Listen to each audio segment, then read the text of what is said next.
On the inside of row 6 is Bobby Labonte. Finished second in Charlotte just Monday afternoon. Would like to get a victory here today. Michael Waltrip told me this morning, I can win this race. Back at Talladega Super Speedway, our pole sitter Joe Nemechek is back in the lead. That's too much story though. If you let it do, you left alone to go. Schrader came by and took the lead. Nemechek came by on the bottom of the racetrack, and now he's at the point of the field. It is Nemechek, teammate Sterling Marlin, the 7 car of Michael Waltrip, and Earnhardt back in 4th position with a little bit of help from behind by Kenny Irwin. Now we see Rusty Wallace on the bottom of the racetrack with help from Tony Stewart as he tries to get by Dale Earnhardt. The bottom lane has Rusty Wallace, Tony Stewart, Wally Dallenbach, Ricky Rudd. Michael Waltrip was very strong in the Daytona 500 this year.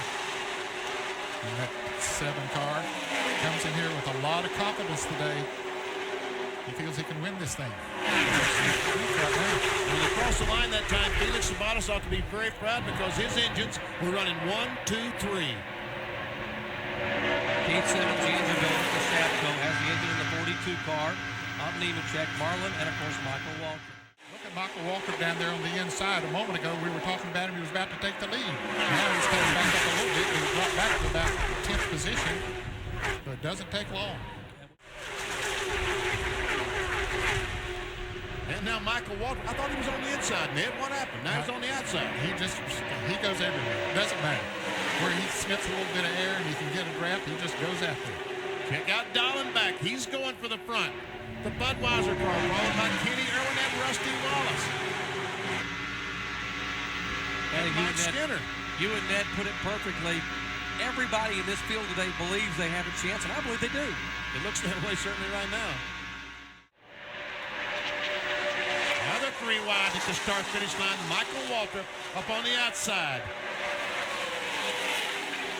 Michael Waltrip in the car number 7. Same car he finished 5th with the Daytona back in February. Earnhardt, the same car he won with back in April here at Talladega. As the lead draft comes by, we talked about Michael Waltrip. Now, Michael, today in the car number 7, making his 424th career start going back to May of 1985 at Charlotte Motor Speedway. He has yet to get his first Winston Cup points-paying victory. He came close in Daytona. He led here in April in that same car. And man, a lot of people who are big Michael Waltrip fans would like to see that change today. See Earnhardt trying to get by Michael Waltrip right now. Joe Nemechek decides to follow. The second group has basically gotten themselves together. They caught this front group back in 8th position. Burton trying to move down on the inside of him. Here comes Michael Waltrip. He wants to make a run. Jeff Gordon coming with him. Earnhardt is up to the outside. Now they will hang Dale Jarrett up high. Earnhardt slides back down to the bottom of the racetrack in front of Michael Waltrip. And quietly but surely, Mark Martin, that Valvoline Ford, continuing to work his way toward the front. He's now in 4th position. You see Gordon jump all the way from the high side of the racetrack down to the low side. He thought that was going to be the way to go. Tried to get back high there. DJ was out there, couldn't do it. Don't know which is the best lane. Right now, it looks like that bottom lane is.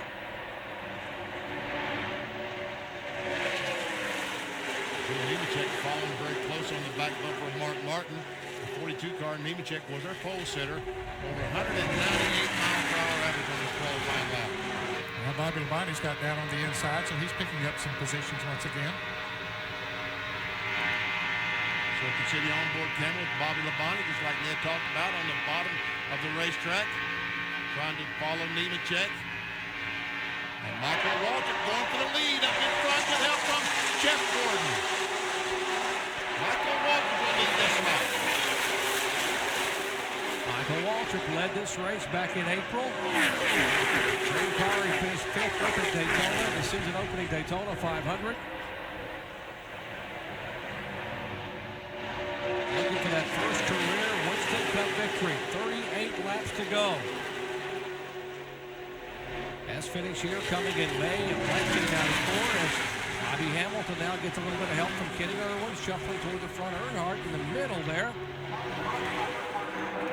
Bobby Labonte, they begin to go backwards. Earnhardt hangs on.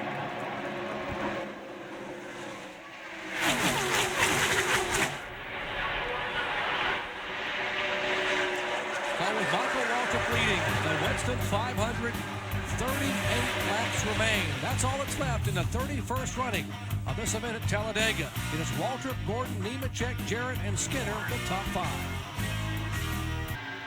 Dale Jarrett, the car number 88, running in, well, he was running in second position, so if you sneeze, you lose here at Talladega. DJ having a great run here.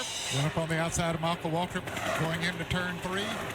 And Michael Waltrip might have a problem. He's dipped all the way down to the inside of the racetrack. I think he has a problem. 7 car obviously slowing as you take a look from high above, courtesy of the fine folks at Pennzoil. Our Pennzoil copter cam. They come sweeping off of turn 2 to that 4,000 foot back to Michael, still dropping back. Yeah, that's not a situation of him just getting shuffled out in the draft. There's something wrong with his Chevrolet. And there is indeed smoke from the back of Michael Waltrip's car. So, oh, what a tough break. Mikey, that's a great run. And Jim Mattei on Phillips Chevrolet. He did have a great run going and believed strongly he could win this race today, and he was certainly in position to do it. Well, Bill Weber's caught up with Michael Waltrip. Bill? Well, as you can tell by the crowd, you have a lot of fans down here on pit road, and we thought maybe this interview was going to be in victory lane today. Michael, what happened? We put ourselves in a great position with this Phillips Electronics Klausner Furniture Chevrolet, but it broke, and not sure, something in the motor, driveline or something. I heard it miss going down the back stretch, and I said, surely not. And when I got to 4, it started laying down on me, but takes a lot of talent to build a car this fast. And when I've got these kind of people on my side, eventually I will get to victory lane. And we put ourselves in a position, we were leading, but there was a good chance we wasn't going to be leading before it was over. But then we might have been again, if you know it all. I don't feel like singing today. I barely feel like talking after that. Did you think this was going to be it? Had a lot of emotions, you know. You just, every time you run good, you forget about whether you've ever won or not. You just get so excited, and you just start driving with that mirror and doing the things that you've seen these guys do every week to win races. And I was doing all those things, and I know I can win, so it's not like the end of the world for me. I'm real happy with the effort by the guys. That's my main sentiment right now. And as he coasted back to pit road, he thanked his crew on the radio for all their hard work at the shop and here at the track. And you could hear he didn't want to be disappointed, but you could tell inside he really knew they had a shot today. A couple of laps ago, Bobby radioed into his crew and he said, hey guys, you know that IRL commercial where Scott Goodyear is driving the car and singing to himself as he drives? 2 hours of pushing broom bars and 8 by 12 4-bedroom. Man of mean by no means, king of the road. He said, that's kind of what I'm doing right now, just kind of driving along and singing to myself. What kind of song he's singing now? Maybe King of the Road. I think that's what Scott Goodyear was saying. And I've heard Bobby sing, so don't open that microphone.